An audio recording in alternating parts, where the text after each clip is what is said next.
एक गांव में एक किसान अपनी पत्नी के साथ रहता था। उनका एक छोटा सा खेत था जहां वे दिन भर परिश्रम किया करते थे, किंतु कठोर परिश्रम के उपरांत भी कृषि से प्राप्त आमदनी उनके जीवन यापन हेतु पर्याप्त नहीं थी और वे निर्धनता का जीवन व्यतीत करने हेतु विवश थे। एक दिन किसान बाजार से कुछ मुर्गियां खरीद लाया। उसकी योजना मुर्गियों के अंडे विक्रय कर अतिरिक्त धन उपार्जन था। अपनी पत्नी के साथ मिलकर उसने घर के आंगन में एक छोटा सा दरबा निर्मित किया और मुर्गियों को उसमें रख दिया। भोर होने पर जब उन्होंने दरबे में झांक कर देखा तो आश्चर्यचकित रह गए। वहां अन्य अंडों के साथ एक सोने का अंडा भी पड़ा हुआ था।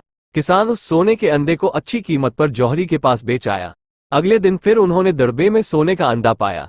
किसान और उसकी पत्नी समझ गए कि उनके द्वारा पाली जा रही मुर्गियों में से एक मुर्गी अद्भुत है, वो सोने का अंडा देती है। एक रात पहरेदारी कर वे सोने का अंडा देने वाली मुर्गी को पहचान गए। उसके बाद से वे उसका खास ख्याल रखने लगे। उस मुर्गी से उन्हें रोज सोने का अंडा मिलने लगा। उन अंडों को बेचकर किसान कुछ ही महीनों में धनवान हो गया। किसान अपने जीवन से संतुष्ट था, किंतु उसकी पत्नी लोभी प्रवृत्ति की थी। एक दिन वह किसान से बोली, आखिर कब तक हम रोज एक ही सोने का अंडा प्राप्त करते रहेंगे? क्यों न हम मुर्गी के पेट से एक साथ सारे अंडे निकाल लें।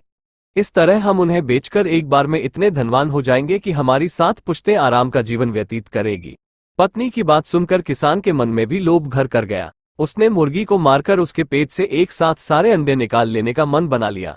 वह बाजार गया और वहां से एक बड़ा चाकू खरीद लाया। फिर रात में अपनी पत्नी के साथ वो मुर्गियों के दरबे में गया और सोने का अंडा देने वाली मुर्गी को पकड़कर उसका पेट चीर दिया, किंतु मुर्गी भीतर से सामान्य मुर्गियों की तरह ही थी। उसके पेट में सोने के अंडे नहीं थे। किसान और उसकी पत्नी अपनी गलती पर पछताने लगे। अधिक सोने के अंडों के लोभ में पड़कर वे रोज मिलने वाले एक सोने के अंडे से भी हाथ धो बैठे थे। सीख, लालच बुरी बला है।